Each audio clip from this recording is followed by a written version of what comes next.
December నుంచి జనవరిలో కూడా కొన్నప్పుడు ఒక్క తరుగు లేకుండా రైతులకు మరి ధాన్యాన్ని కొనుగోలు చేసి సకాలంలో అకౌంట్లలో డబ్బులు వేయించింది. ఇప్పుడు కూడా తడిసిన ధాన్యాన్ని కూడా ఎక్కడికక్కడ కొనుగోలు చేస్తూ ఉన్నాం. టీఆర్ఎస్ నాయకులు ఎట్లా అంటే వర్షం పడుతుంటే వెంటనే అక్కడ పోయి కొనండి అనే పద్ధతిలో మరి మాట్లాడుతున్నారు. వాస్తవానికి వర్షం పడ్డా తడిసినా కొనే బాధ్యత మాది అని మేము చెప్పినాం. కానీ మీరు కనీసం ఎప్పుడన్నా ఆ మాటని ఇచ్చిరా? ఈరోజు మాట ఇచ్చిన ప్రకారం కొనుగోలు జరుగుతున్నాయి. కాబట్టి ఇలాంటి దుష్ప్రచారాలు మానుకోవాలని కోరుతా ఉన్నాం.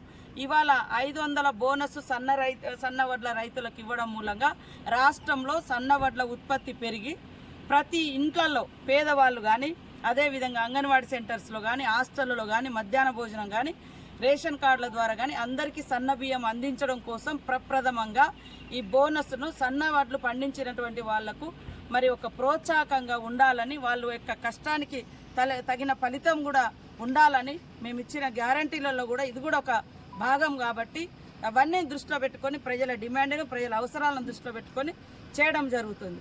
కాబట్టి రైతన్నలు ఖచ్చితంగా ఆలోచిస్తారని మేము ఆశిస్తూ ఉన్నాము. దీని మీద జరుగుతున్నటువంటి దుష్ప్రచారం కూడా ఎవరు నమ్మద్దు. తప్పకుండా ప్రతి గింజ మేము కొంటాం. అదేవిధంగా సకాలంలో మీ డబ్బులు మీ అకౌంట్లోకి వస్తాయని తెలియజేస్తాము.